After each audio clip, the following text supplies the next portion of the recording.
नमस्कार। ये आकाशवाणी पटना है।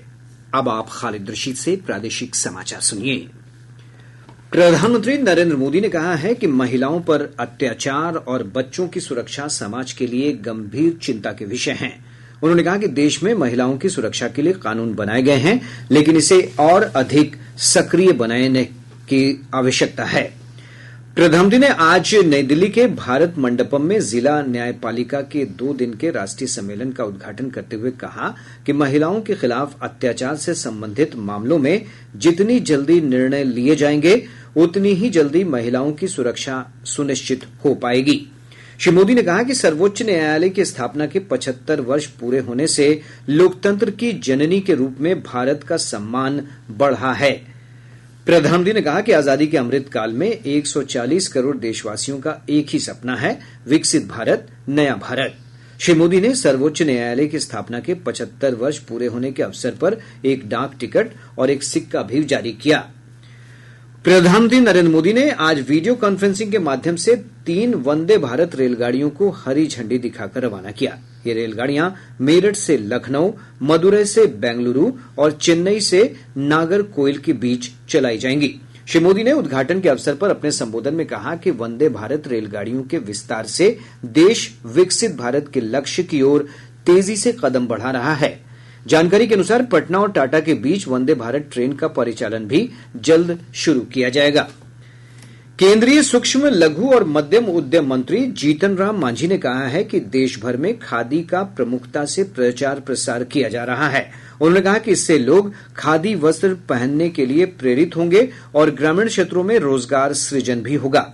श्री मांझी आज नई दिल्ली में अक्टूबर में होने वाले खादी महोत्सव 2024 की तैयारियों की समीक्षा कर रहे थे। बैठक में खादी और ग्रामोद्योग क्षेत्र के प्रदर्शन की समीक्षा भी की गई।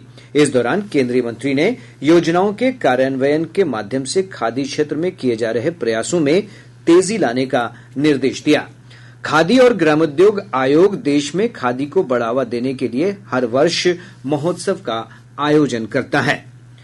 प्रदेश के स्कूलों में कल से 30 सितंबर तक पोषण माह का आयोजन किया जाएगा। इसके तहत विद्यालयों में प्रत्येक दिन अलग अलग गतिविधियों का आयोजन होगा।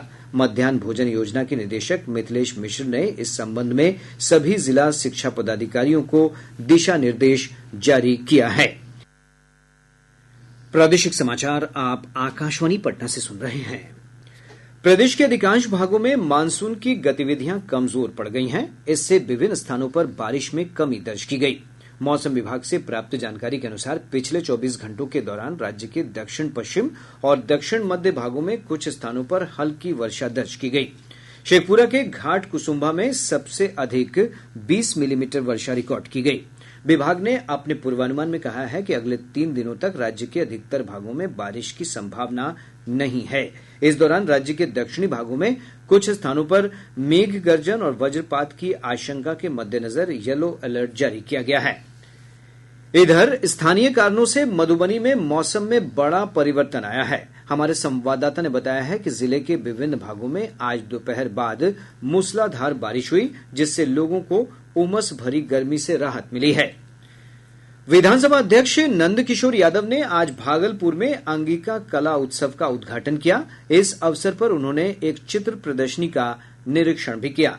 अररिया के जिलाधिकारी इनायत खान ने आज समाहरणालय भवन में राजस्व और भूमि सुधार विभाग द्वारा संचालित अभियान बसेरा 2 के तहत 23 भूमिहीन परिवारों के बीच बास गीत का पर्चा वितरित किया।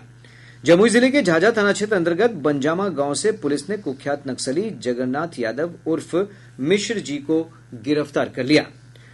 मधेपुरा सदर थाना क्षेत्र के भिरखी मोहल्ला में आपसी विवाद में गोलीबारी की घटना में एक व्यक्ति की मौत हो गई, जबकि एक अन्य व्यक्ति गंभीर रूप से घायल हो गया। पुलिस ने गोलीबारी के आरोपी को गिरफ्तार कर लिया है। इसके साथ ही आकाशवाणी पटना से प्रसारित प्रादेशिक समाचार का ये अंक समाप्त हुआ।